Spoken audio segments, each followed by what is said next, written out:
ಒಂದು ಕಾಲದಲ್ಲಿ ಅವಳ ಫೋನ್ ಬರೋದಕ್ಕೆ ಕಾಯ್ತಾ ಇದ್ದವರು ಇಂದು ಅದೇ ಮನೆಯಲ್ಲಿದ್ದು ಕೂಡ ಮಾತಾಡೋದಕ್ಕೆ ಸಮಯ ಇಲ್ಲದೆ ಒಂದೇ ಸೂರಿನಡಿ ಒಂದೇ ರೂಮಿನಲ್ಲಿ ಒಂದೇ ಮಂಚದ ಮೇಲೆ ಮಲಗಿದ್ರೂ ಇಬ್ಬರ ನಡುವೆ ಸಾವಿರಾರು ಕಿಲೋಮೀಟರ್ ದೂರ ಇರುವಂತೆ ಅನ್ನಿಸ್ತಾ ಇದೆಯೇ? ಇದು ಪ್ರೀತಿ ಕಡಿಮೆ ಆಗಿದ್ದರಿಂದ ಅಲ್ಲ. ಅದರ ಹಿಂದೆ ಯಾರೂ ಗಮನಿಸದ ಕೆಲವು ಆಳವಾದ ನೋವಿನ ಕಾರಣಗಳಿರಬಹುದು. ಈ ವಿಡಿಯೋವನ್ನು ಕೊನೆವರೆಗೂ ನೋಡಿ, ಯಾಕಂದರೆ ನೀವು ಅರಿಯದೇ ಮಾಡ್ತಾ ಇರುವಂತಹ ಒಂದು ಸಣ್ಣ ತಪ್ಪು ನಿಮ್ಮ ಇಷ್ಟು ವರ್ಷಗಳ ವೈವಾಹಿಕ ಜೀವನದ ಸಂತೋಷವನ್ನು ನಿಧಾನವಾಗಿ ಕಳೆದುಕೊಳ್ತಾ ಇರಬಹುದು. ಬನ್ನಿ ಒಂದು ಕಥೆಯನ್ನು ಕೇಳೋಣ. ಇದು ಬಹುಶಃ ನಿಮ್ಮ ಕಥೆಯೂ ಇರಬಹುದು. ರಮೇಶ್ ಅವರಿಗೆ ಈಗ 52 ವರ್ಷ. ಅವರ ಧರ್ಮಪತ್ನಿ ಮಾಲಿನಿಯವರಿಗೆ 48 ವರ್ಷ. ಮದುವೆಯಾಗಿ 25 ವರ್ಷಗಳು ಕಳೆದಿವೆ. ಒಂದು ಕಾಲ ಇತ್ತು, ರಮೇಶ್ ಆಫೀಸ್ನಿಂದ ಬರುವುದು 5 ನಿಮಿಷ ತಡವಾದರೂ ಮಾಲಿನಿಯವರು ಬಾಗಿಲಲ್ಲೇ ನಿಂತು ಕಾಯ್ತಾ ಇದ್ರು. ರಮೇಶ್ ತಂದ ಮಲ್ಲಿಗೆ ಹೂವನ್ನು ಮುರಿದು ಮುಗುಳ್ನಾಗ್ತಾ ಇದ್ರು. ಆದರೆ ಇಂದು ರಮೇಶ್ ಮನೆಗೆ ಬಂದರೆ ಮಾಲಿನಿ ಅಡುಗೆ ಮನೆಯಲ್ಲಿರ್ತಾರೆ. ರಮೇಶ್ ಬಂದು ಸೋಫಾ ಮೇಲೆ ಕೂತು ಮೊಬೈಲ್ ನೋಡ್ತಾರೆ. ರಾತ್ರಿ ಊಟದ ಮೇಜಿನ ಮೇಲೂ ಕೂಡ ಅಷ್ಟೇ. ಇಬ್ಬರ ನಡುವೆ ಕೇವಲ ಪಾತ್ರೆಗಳ ಶಬ್ದ ಕೇಳುತ್ತದೆಯೇ ಹೊರತು ಮನದ ಮಾತುಗಳಲ್ಲ. ಊತರೋದನ್ನು ರಮೇಶ್ ಮರೆತು ವರ್ಷಗಳೇ ಕಳೆದೋಗಿವೆ. ಮುಡಿಯೋದನ್ನು ಮಾಲಿನಿಯವರು ನಿಲ್ಲಿಸಿ ಯುಗಗಳೇ ಕಳೆದೋಗಿವೆ. ಇಬ್ಬರು ಜೊತೆಯಾಗೇ ಇದ್ದಾರೆ, ಆದರೆ ಕೇವಲ ರೂಮ್ಮೇಟ್ಗಳ ತರಹ. ಒಂಟಿತನ ಇಬ್ಬರನ್ನ ಒಳಗೆಲ್ಲೂ ಕೊರಿತಾ ಇದೆ. ಇದು ಕೇವಲ ರಮೇಶ್ ಮತ್ತು ಮಾಲಿನಿಯವರ ಕಥೆ ಅಲ್ಲ. ಇಂದು ನಮ್ಮ ಸಮಾಜದಲ್ಲಿ 40ರಿಂದ 50 ವರ್ಷದೊಳಗಿನ 80% ದಂಪತಿಗಳ ಪರಿಸ್ಥಿತಿ ಇದೇ ಆಗಿದೆ. ಆದರೆ ಇನ್ನೊಂದು ದೊಡ್ಡ ಕಾರಣ ಇದೆ ಇಲ್ಲಿ. ಪ್ರೀತಿ ಇದ್ರೂ ಈ ಆಸಕ್ತಿ ಯಾಕೆ ಕಮ್ಮಿ ಆಗುತ್ತೆ ಗೊತ್ತಾ? ವೀಕ್ಷಕರೇ, ಹೆಲ್ತ್ ಪ್ಲಸ್ ಕನ್ನಡ ಚಾನಲ್ಗೆ ನಿಮಗೆಲ್ಲರಿಗೂ ಸ್ವಾಗತ. ಹೊಸ ಜೀವನೋತ್ಸಾಹದ ವಿಡಿಯೋದೊಂದಿಗೆ ನಾವು ನಿಮ್ಮ ಮುಂದೆ ಬಂದಿದ್ದೇವೆ. ನೀವಿನ್ನೂ ನಮ್ಮ ಚಾನಲನ್ನು ಸಬ್ಸ್ಕ್ರೈಬ್ ಮಾಡ್ಕೊಂಡಿಲ್ಲ ಅಂದರೆ ದಯವಿಟ್ಟು ನಮ್ಮ ಚಾನಲನ್ನು ಸಬ್ಸ್ಕ್ರೈಬ್ ಮಾಡಿ. ಬನ್ನಿ ವಿಡಿಯೋ ಹೋಗೋಣ. ಮೊದಲನೆಯ ಮುಖ್ಯ ಕಾರಣ ದಿನನಿತ್ಯದ ಯಾಂತ್ರಿಕ ಜೀವನ. ಮದುವೆಯ ಹೊಸತರಲ್ಲಿ ಎಲ್ಲವೂ ಹೊಸದಾಗಿರುತ್ತೆ. ಹರತೆ, ಸಣ್ಣ ಪ್ರವಾಸ, ಕಣ್ಣಲ್ಲೇ ಮಾತಾಡೋದು ಎಲ್ಲವೂ ಇರುತ್ತೆ. ಆದರೆ ವರ್ಷಗಳು ಉಳಿದಂತೆ ಅದೇ ಬೆಳಗಿನ ತಿಂಡಿ, ಅದೇ ಆಫೀಸ್, ಅದೇ ಸಂಜೆಯ ಟಿವಿ, ಅದೇ ರಾತ್ರಿಯ ನಿದ್ದೆ. ಜೀವನ ಒಂದು ಚೌಕಟ್ಟಿಗೆ ಬಿದ್ದುಬಿಡುತ್ತೆ.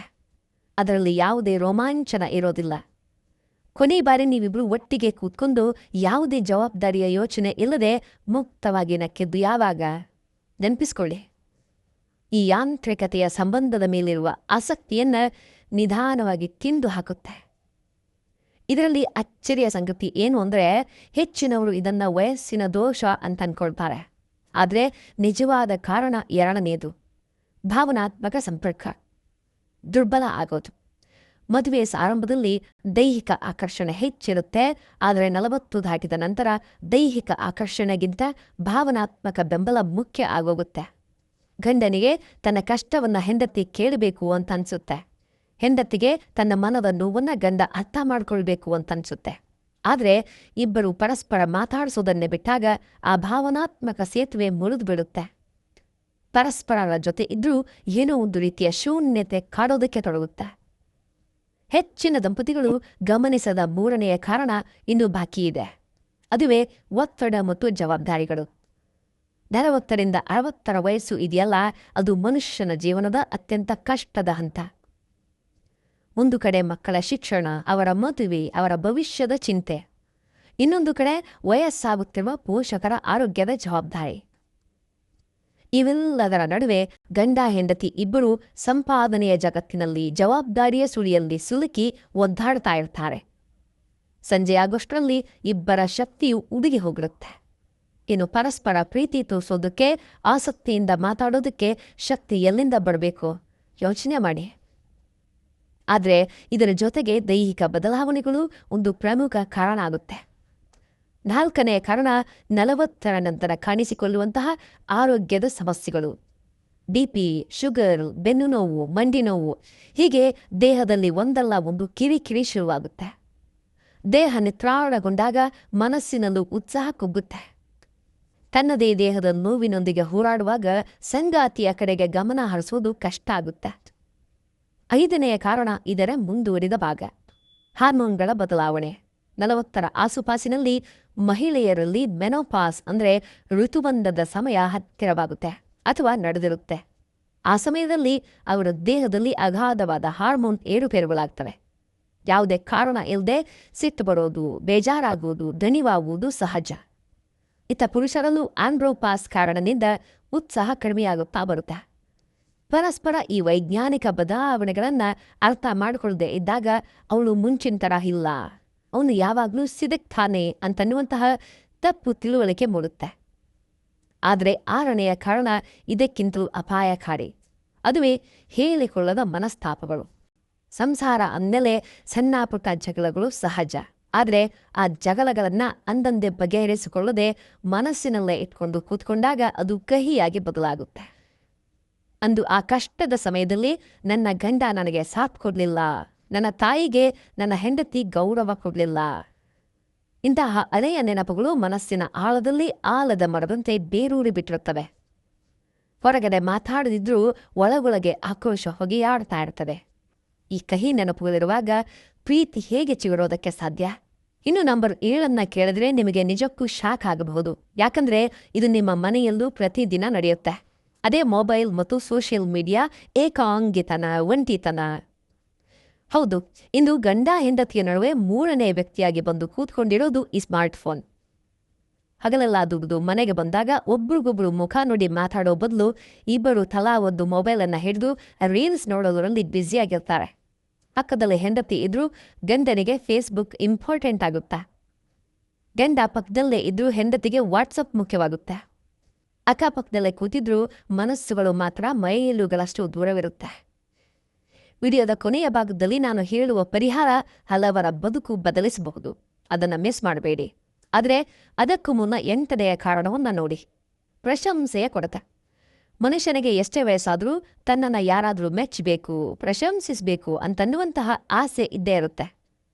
ಮದುವೆಯ ಹೊಸದರಲ್ಲಿ ಇವತ್ತು ತುಂಬ ಚೆನ್ನಾಗಿ ಕಾಣಿಸ್ತಾ ಇದೆಯಾ, ನೀನು ಮಾಡಿದ ಅಡುಗೆ ಅದ್ಭುತ ಅಂತ ಹೊಗಳ್ತಾ ಇದ್ದ ಗಂಡ 20 ವರ್ಷಗಳ ನಂತರ ಹೆಂಡತಿಯ ಕಷ್ಟವನ್ನು ಗುರುತಿಸೋದೇ ಇಲ್ಲ. ಅಡುಗೆ ಮಾಡೋದು ಹೆಂಡತಿಯ ಕರ್ತವ್ಯ, ದುಡಿದು ತೊಡೋದು ಗಂಡನ ಕರ್ತವ್ಯ ಅಂಥೇಳಿ ಇಬ್ಬರು ಮೆಚ್ಚುಗೆಯ ಮಾತುಗಳನ್ನೇ ಆಡೋದಿಲ್ಲ. ಯಾವಾಗ ಸಂಬಂಧದಲ್ಲಿ ಪ್ರಶಂಸೆ ಕಣ್ಮರೆಯಾಗುತ್ತೋ ಆಗ ಅಲ್ಲಿ ನಿರಾಸಕ್ತಿ ಆವರಿಸಿಕೊಳ್ಳುತ್ತೆ. ಇನ್ನು 9ನೆಯ ಕಾರಣ ನಮ್ಮ ಭಾರತೀಯ ಕುಟುಂಬಗಳಲ್ಲಿ ತುಂಬ ಸಾಮಾನ್ಯ. ಮಕ್ಕಳು ಹುಟ್ಟಿದ ತಕ್ಷಣ ಅವರೇ ಜೀವನದ ಕೇಂದ್ರ ಬಿಂದುವಾಗುವುದು. ಹೌದು, ಮಕ್ಕಳು ಬಂದಮೇಲೆ ಹೆಂಡತಿ ಕೇವಲ ತಾಯಿಯಾಗಿರ್ತಾಳೆ, ಗಂಡ ಕೇವಲ ತಂದೆ ಆಗ್ತಾನೆ. ಇಬ್ಬರು ಗಂಡ ಹೆಂಡತಿ ಅನ್ನೋದನ್ನು ಮರೆತು ಬಿಡ್ತಾರೆ. ಮಕ್ಕಳ ಓದು, ಅವರ ಉದ್ಯೋಗ, ಅವರ ಮದುವೆ, ಹೀಗೆ 25 ವರ್ಷಗಳು ಮಕ್ಕಳಿಗಾಗಿಯೇ ಕಳೆದು ಹೋಗ್ತವೆ. ಒಂದಿನ ಮಕ್ಕಳು ಮದುವೆಯಾಗಿ ಅಥವಾ ಉದ್ಯೋಗಕ್ಕಾಗಿ ಬೇರೆ ಊರಿಗೆ ಹೋದಾಗ ಮನೆಯಲ್ಲಿ ಇವರಿಬ್ಬೇ ಉಳಿತಾರೆ. ಆಗ ಇಬ್ಬರಿಗೂ ಅನಿಸುತ್ತೆ, ಇವರ ಜೊತೆ ಮಾತಾಡೋದಕ್ಕೆ ನನ್ನ ಹತ್ತಿರ ವಿಷಯವೇ ಇಲ್ವಲ್ಲ ಅಂತ. ಯಾಕಂದರೆ ಇಷ್ಟು ವರ್ಷ ಮಕ್ಕಳ ಮೂಲಕವೇ ಮಾತಾಡ್ತಾ ಇದ್ದ ಅವರಿಗೆ ನೇರವಾಗಿ ಮಾತಾಡುವ ಅಭ್ಯಾಸವೇ ತಪ್ಪಿ ಹೋಗಿರುತ್ತೆ. ಕೊನೆಯದಾಗಿ 10ನೇ ಕಾರಣ, ಸಂಬಂಧಕ್ಕಾಗಿ ಸಮಯ ಹೂಡಿಕೆ ಮಾಡೋದನ್ನು ನಿಲ್ಲಿಸೋದು. ಒಂದು ಗಿಡ ಹಸಿರಾಗಬೇಕಾದ್ರೆ ಅದಕ್ಕೆ ಪ್ರತಿದಿನ ನೀರು ಹಾಕಬೇಕು.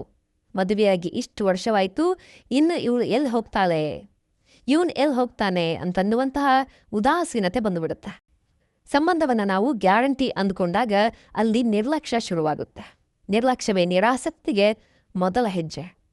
ನಿಮಗೆ ಈ ವಿಡಿಯೋ ಉಪಯೋಗವಾಗ್ತಾ ಇದ್ರೆ ಮತ್ತು ನಿಮ್ಮ ಮನಸ್ಸಿಗೆ ಹತ್ತಿರ ಅನ್ನಿಸ್ತಾ ಇದ್ರೆ ಈಗಲೇ ಒಂದು ಲೈಕನ್ನು ಮಾಡಿ. ಇಂತಹ ಜೀವನಕ್ಕೆ ಹತ್ತಿರವಾಗುವ ಸತ್ಯವಾದ ವಿಷಯಗಳನ್ನು ನಾವು ಸರಳ ಕನ್ನಡದಲ್ಲಿ ನಿಮಗಾಗಿ ತರ್ತಾ ಇದ್ದೇವೆ. ನಿಮ್ಮ ಒಂದು ಲೈಕ್ ನಮಗೆ ಇಂತಹ ಇನ್ನೂ 16 ವಿಡಿಯೋ ಮಾಡೋದಕ್ಕೆ ಪ್ರೇರಣೆಯನ್ನು ನೀಡುತ್ತೆ.